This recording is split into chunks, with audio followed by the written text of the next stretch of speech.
기업을 잊은 가정이라는 제목으로 함께 말씀을 나누겠습니다. 할렐루야. 여기 함께 하신 하나님을 찬양합니다. 지난 금요일 날 강순우 목사님이 금요 예배 때 서두에 이런 말을 했죠. 아이들이 목사님께 목사님 저희도 많이 먹으면 키를 그만큼 큽니까? 라고 물었다고 했는데 제가 왜 이런 얘기를 하느냐, 불과 몇 주 전에 한 권사님이 예배를 끝나고 뒤에서 저한테 이렇게 얘기하시는 거예요.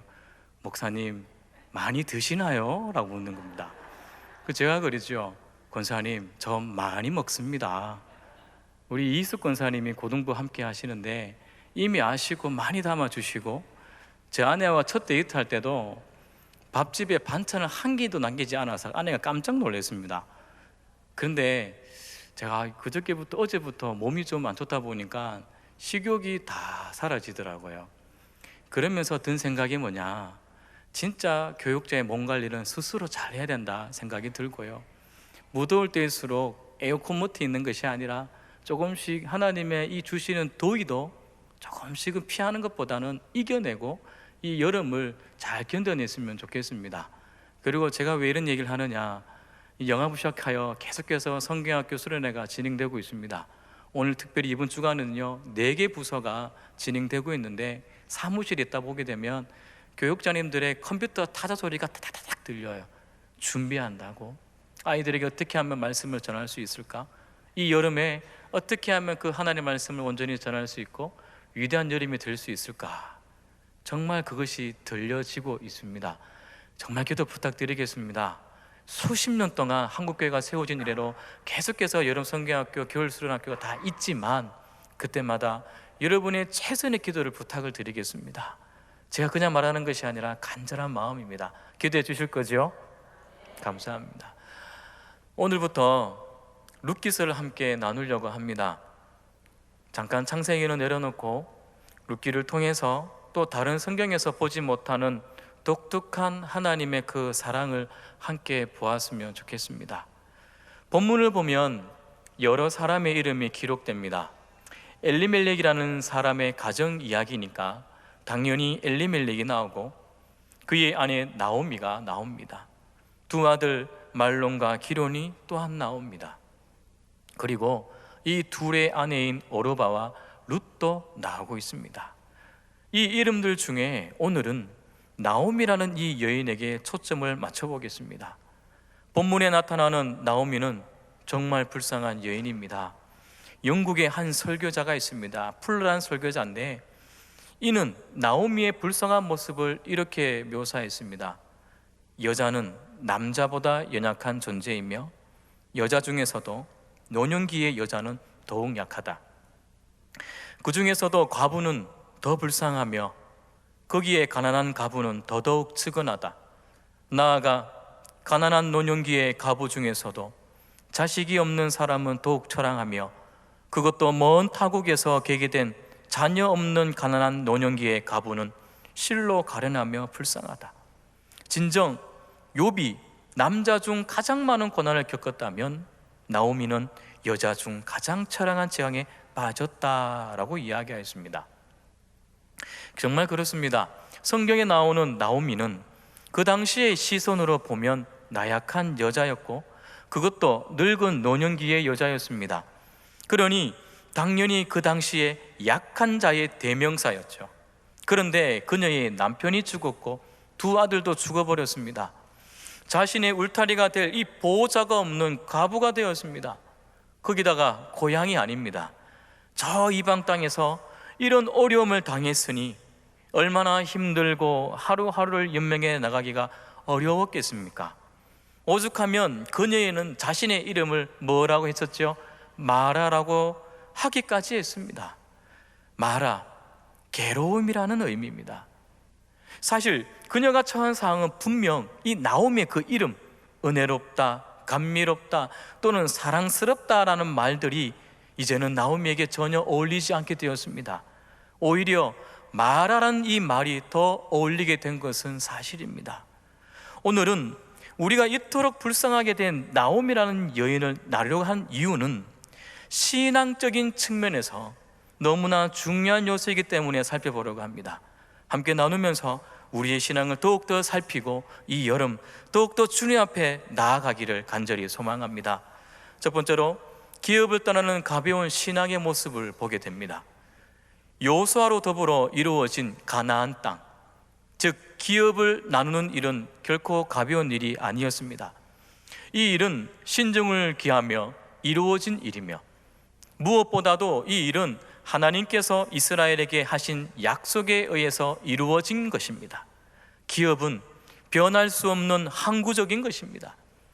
기업이 항구적이라는 의미는 무엇을 나타내는 것일까요? 하나님과 그의 언약 백성 사이에 영원한 언약 관계를 이루는 말입니다.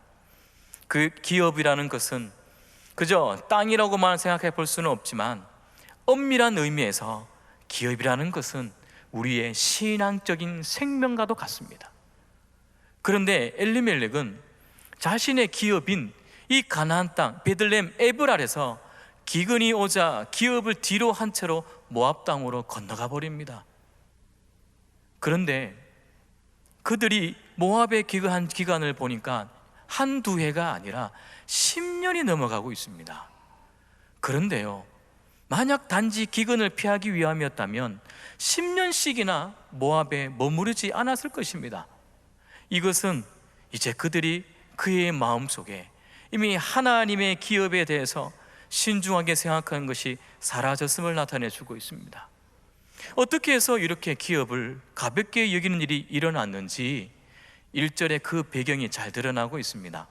그 시대적 배경을 알 수 있게 하는 용어가 1절에 보면 뭐라고 되어 있습니까? 누가 치리하는 때라고 얘기합니까?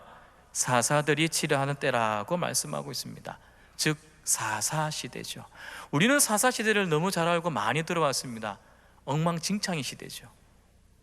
사사시대는 사사기 마지막 장 21장에 말한 말은 대로 마지막 절에 그때는 왕이 없어서 백성들이 자기의 소견에 옳은 대로 행하던 시대였습니다. 왕이 없었습니까? 하나님이 속된 말로 두 눈 시퍼렇게 뜨고 계시는데 왕이 없는 것이 아니라 이스라엘 백성들이 하나님을 보지 않았다는 겁니다. 그렇게 해서 자기의 소견에 옳은 대로 행했으니 엘리멜렉도 하나님이 주신 기업을 믿음으로 지키는 것이 아니라 자기의 소견대로 움직인 것이지요.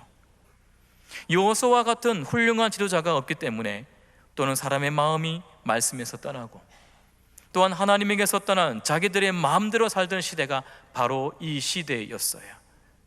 엘리멜렉, 이 이름은요 사실상 진짜 멋진 이름입니다. 하나님은 나의 왕이시다. 멋있죠? 엘리멜렉, 하나님은 나의 왕이시다. 정말로 신앙적인 이름입니다.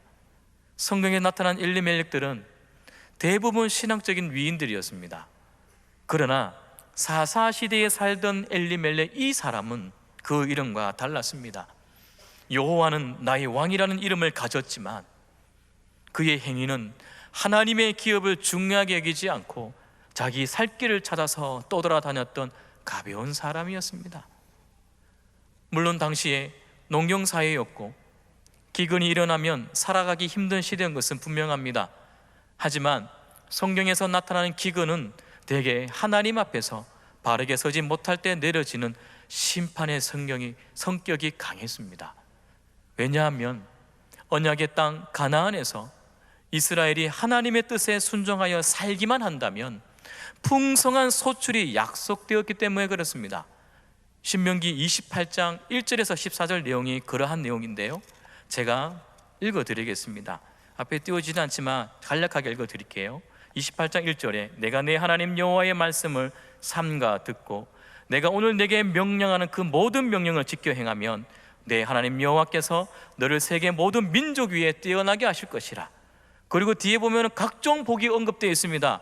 성읍에서도 복을 받고 들에서도 복을 받고 내 몸의 자녀와 토지와 소산과 짐승까지도 복을 받고 음식에서도 복을 받고, 우리가 너무 좋아하는 말씀이지요. 들어와도 복을 받고 나가도 복을 받는다. 여기서 이게 등장하거든요. 어릴 때부터 할머니부터 이런 말 정말 많이 들으세요. 우리 병철이는 들어가도 복을 받고 나가도 복을 받았으면 좋겠다. 저는 아멘이라 그랬습니다. 근데요, 그 뒤에 보면은 아주 무서운 이야기가 있더라고요. 할머님이 그 이야기를 빼뜨려 놓으셨더라고요. 나중에 말씀을 들다 보니까 왜 이 말씀을 저에게 이야기해 주셨는지, 왜냐하면 하나님을 떠나고 타락하고 우상을 숭배하면, 신명기 28장 1절과 2절에 말씀하는 말씀 순종에 대한 복은 당연히 주어지지만, 하나님을 떠나고 하나님의 기업을 잊어버리고 우상을 숭배하면 여러 가지 재앙을 만나게 되는데, 이 중에 나다 특징이 뭐냐? 기근과 흉년이 임할 것이라는 경고도 함께 있었습니다. 그게 뒤에 28장 23절과 24절입니다. 제가 읽어드릴게요.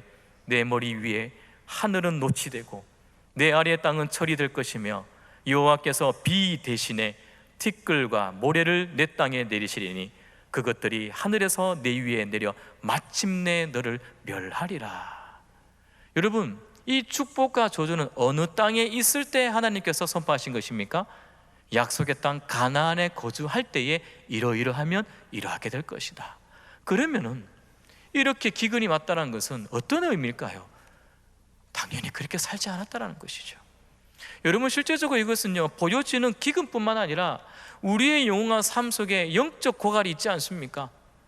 목마른 사슴이 물을 찾아 헤매듯이 혹여나 여러분 가운데 속에 있을 때 기도함에 응답이 없고 말씀의 기쁨이 없고 무엇을 할 때마다 잘 되지 않는 목마름이 있습니까?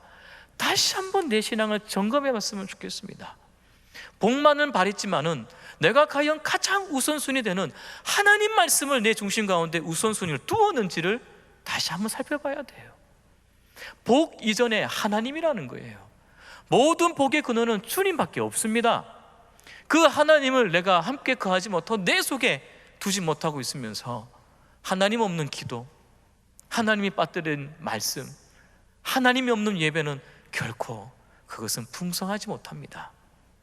따라서 이 사사시대라는 특징과 함께 이런 약속의 말씀들을 종합하면 이때 임한 기근 역시 단순히 자연적인 현상이라고 보는 것보다 하나님을 떠난 자들에 대한 하나님의 심판의 일종이라고 보아야 할 것입니다.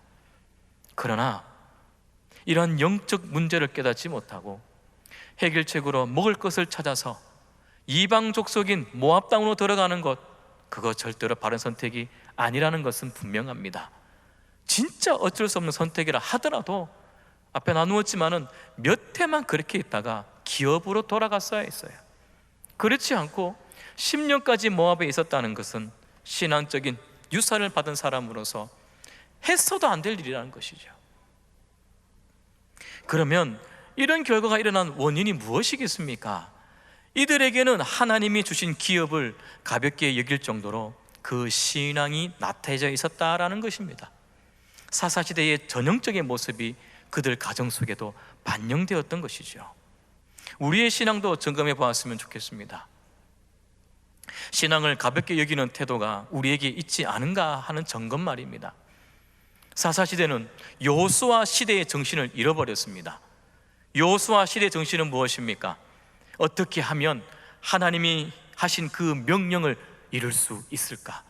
어떻게 하면 그 말씀대로 내가 살아갈 수 있을까 하는 것이 여호수아 시대의 정신이었습니다. 일반 병법과 달리 여호수아는 전쟁에 앞서서 가장 먼저 한 것은 뭐냐? 무기를 점검하는 것이 아니었습니다. 병사를 더 훈련하는 것이 아니었습니다.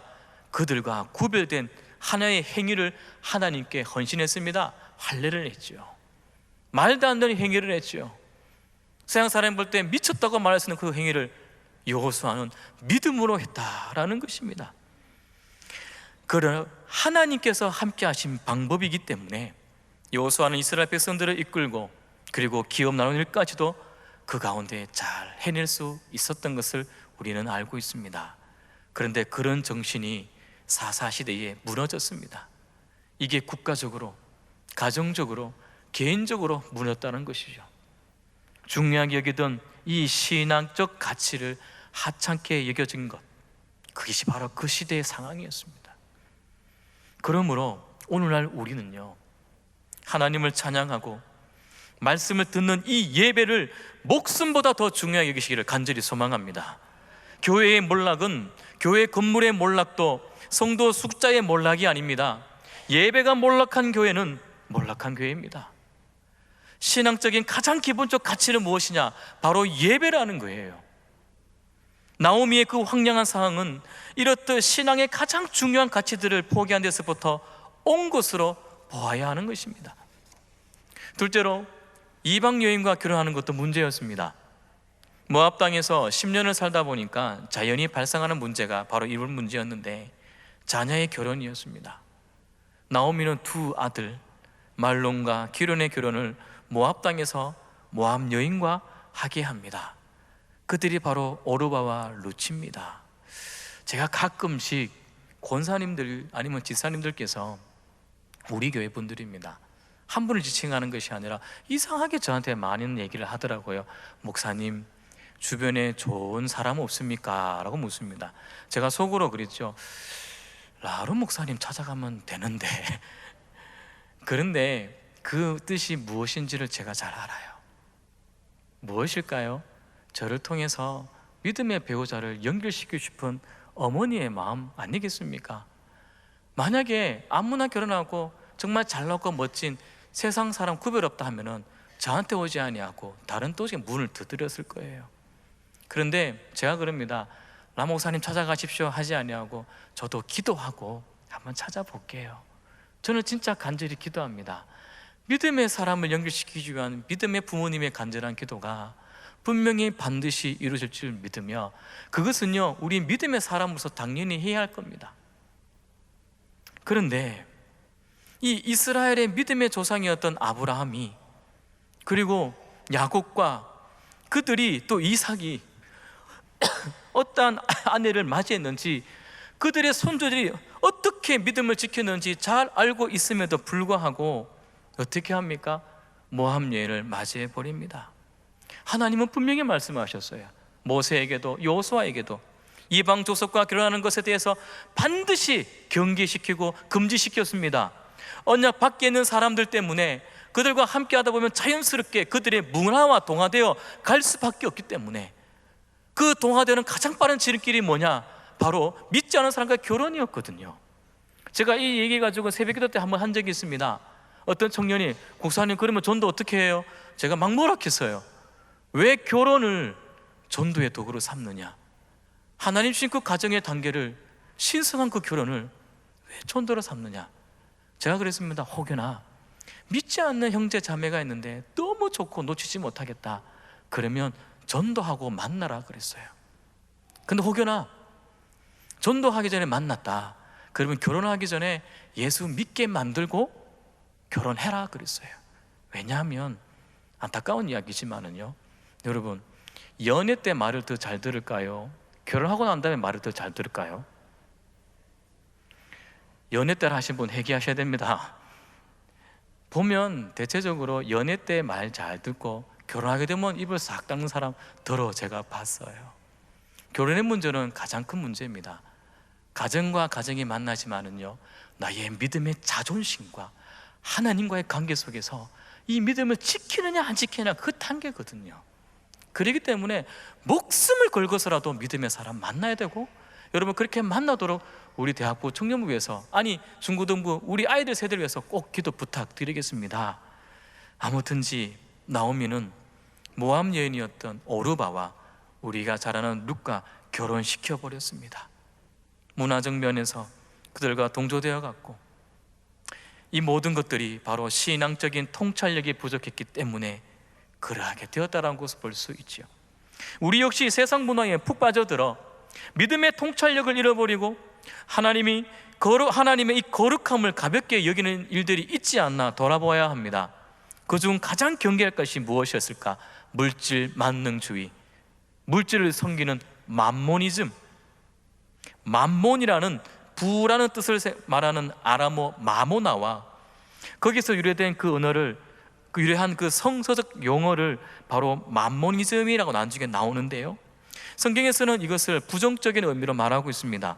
그래서 부, 돈, 재산, 소유, 재물, 물질을 절대시하거나 그것을 최고의 가치와 의미를 부여하는 태도나 행위를 맘모니즘이라고 그래요. 이것은 오늘날 현대사회의 정말 커다란 우상입니다.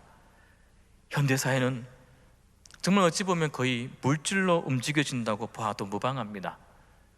문제는 성도인 우리들도 그런 영향을 적지 않게, 아니 많이 본받아서 세상 사람들과 구별됨 없이 똑같은 원리로 살고 있지는 않은지요? 방향 설정이 잘못되었다면, 그렇다면 나오미와 같은 연약함에 빠져 있는 것입니다. 뿐만 아니라 명예욕이 강하다면 이건 역시 문화적으로 세상에 지배당하는 것입니다. 진정으로 하나님 나라를 위해 달려가는 자는 그 이름을 드러내는데 관심이 없습니다.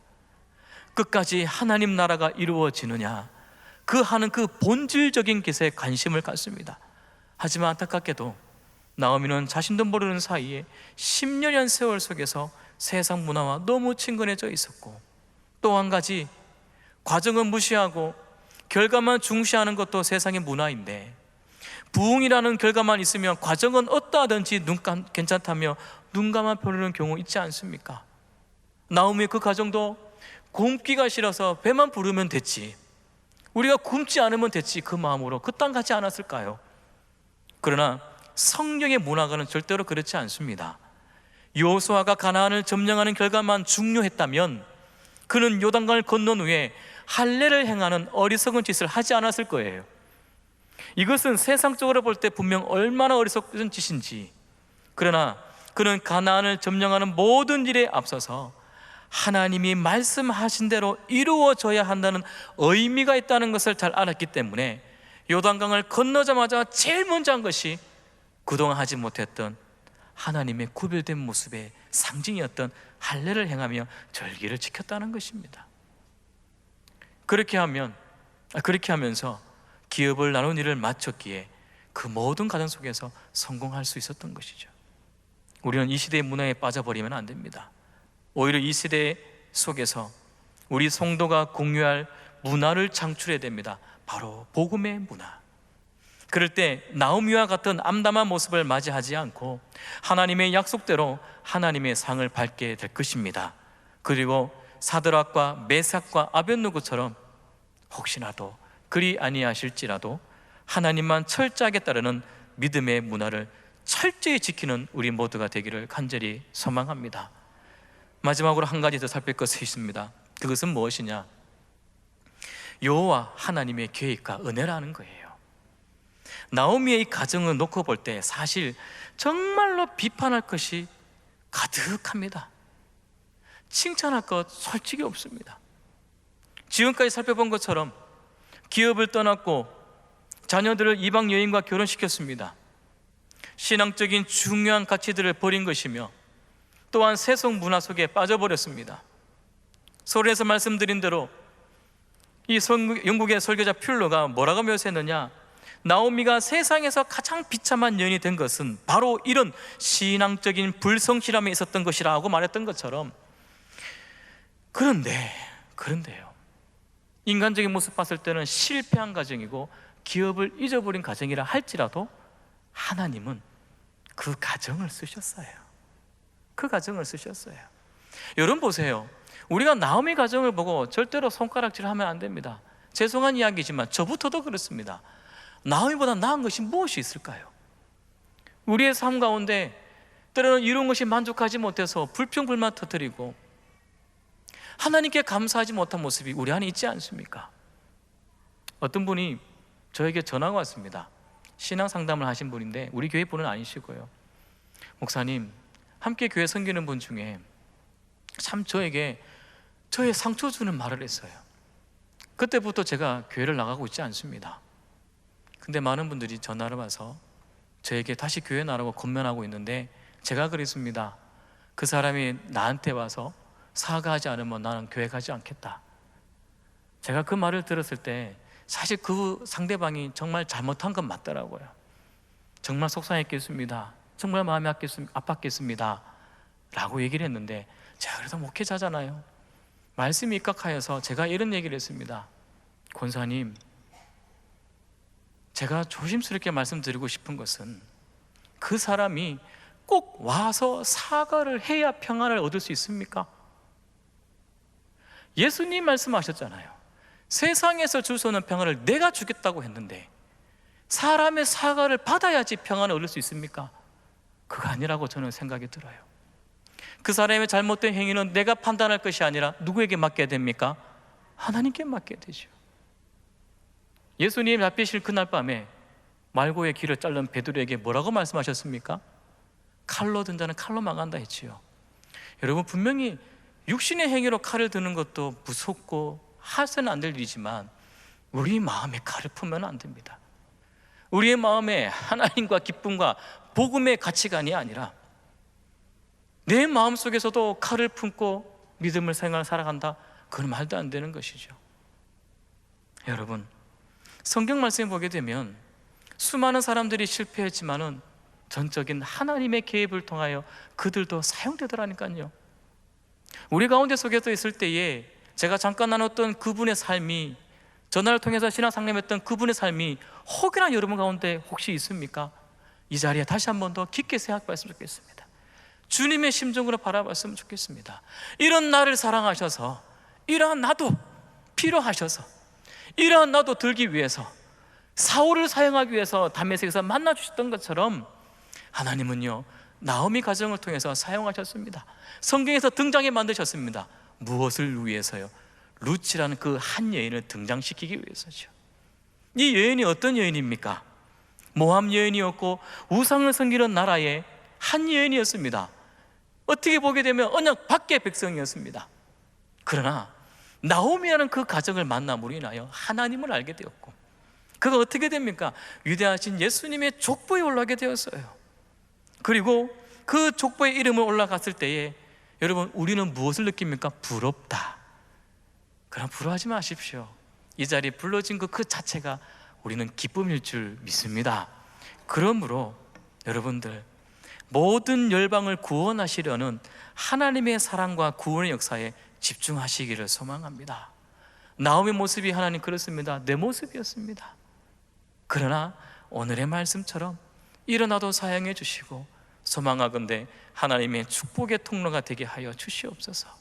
부족하고 상처받고 참 세상 속에 살다가 찌들어서 냄새나는 나지만 이제부터라도 다시 한 번 더 하나님의 향기를 나타내는 하나님의 통로가 되기를 소망합니다. 저를 사용해 주시옵소서.